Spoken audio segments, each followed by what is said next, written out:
Przed nami jeden z najważniejszych dni dla większości graczy, czyli dzień transferów, który zaczyna się już za kilka godzin. Właśnie z tego powodu nagrałem dla Was krótki filmik o tym, jak najlepiej przygotować się do skoku. Zapraszam. A więc zaczynajmy. Po pierwsze i najważniejsze, żeby do transferu doszło, potrzebujecie posiadać bilety transferowe, te widoczne w prawym górnym rogu ekranu.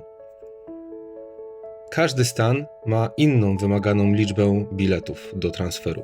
Już pokazuję, na czym to polega. W zasadzie są dwa rodzaje stanów. Te, do których możemy przejść za pełną pulę oraz te, do których możemy pójść za mniejszą pulę biletów. Różnią się od siebie tym, że te tanie stany, czyli te, do których można pójść na przykład za 14 biletów zamiast za 45, są po prostu słabe i w większości przypadków martwe.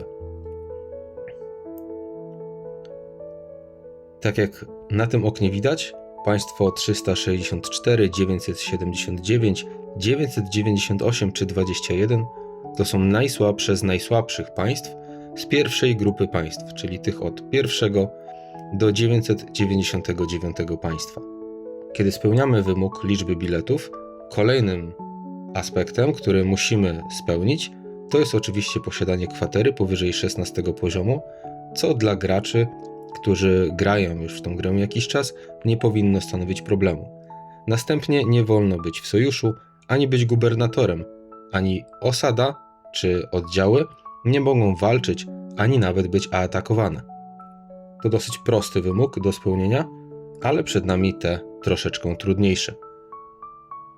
Jeżeli chodzi o sam skok, to pamiętajcie, że skacząc do innego stanu, jeżeli rozpoczniecie chociaż jedno zadanie w wyzwaniach sojuszu, to nie będziecie mogli go ukończyć i nie będziecie pomocni dla swojego nowego sojuszu w nowym państwie. Dlatego jeżeli planujecie skok, nie punktujcie w tym wydarzeniu pierwszego dnia. Zróbcie to dopiero jutro po skoku. Kolejną rzeczą wartą przypilnowania jest pusty szpital. Jest to bardzo ważne, ponieważ zarówno szpital i żołnierze w nim leczący się, jak i ci stacjonujący w biurze werbunkowym skutecznie uniemożliwią Wam transfer. Zarówno biuro werbunkowe, jak i szpital muszą być puste.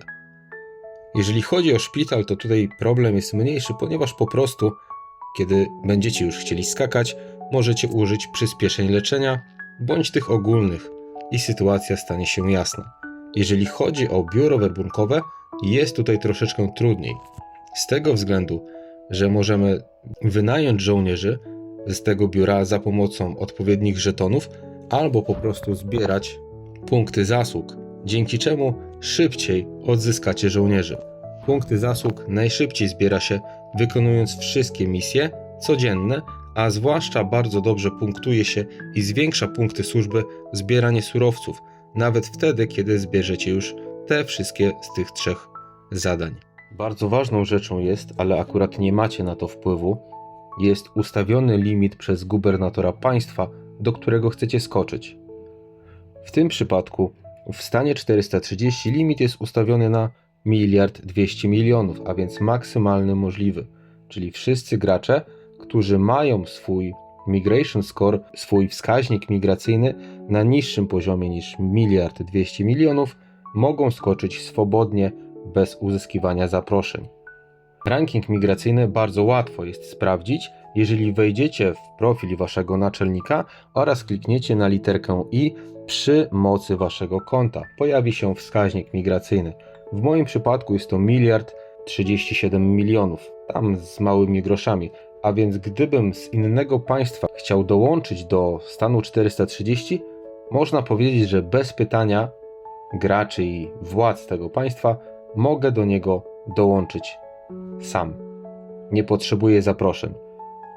Inaczej sytuacja wygląda, jeżeli wasze konto jest silniejsze niż ustawiony wskaźnik migracyjny, na przykład w państwie 276 wskaźnik migracyjny ustawiony jest na 700 milionów.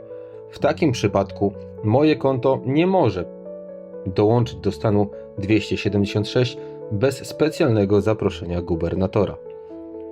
Zaproszenie gubernatora możecie otrzymać od panującego obecnie gubernatora, bądź mogliście otrzymać, na 2 dni przed rozpoczęciem State vs. State fazy wojennej. Aby dowiedzieć się, czy otrzymaliście takie stosowne zaproszenie, musicie wyszukać stan, do którego chcielibyście dołączyć, i przy tym stanie powinna być mała żółta koperta. Wygląda ona w ten sposób. I to oznacza, że dostaliście zaproszenie od gubernatora i limit wskaźnika migracji Was nie dotyczy, ale w dalszym ciągu dotyczy Was wymóg posiadania odpowiedniej liczby biletów. I to by było w zasadzie na tyle, jeżeli chodzi o mój szybki mini poradnik na temat skoku transferowego i okienka transferowego, które się otwiera za kilka godzin.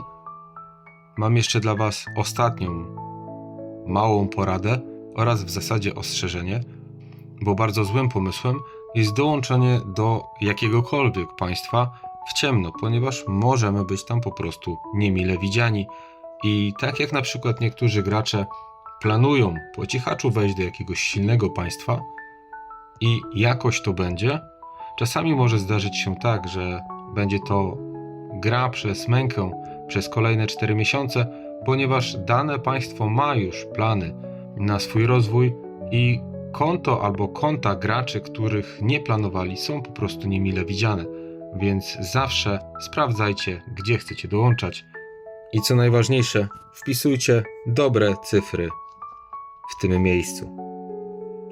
Trzymajcie się i miłych transferów. Cześć!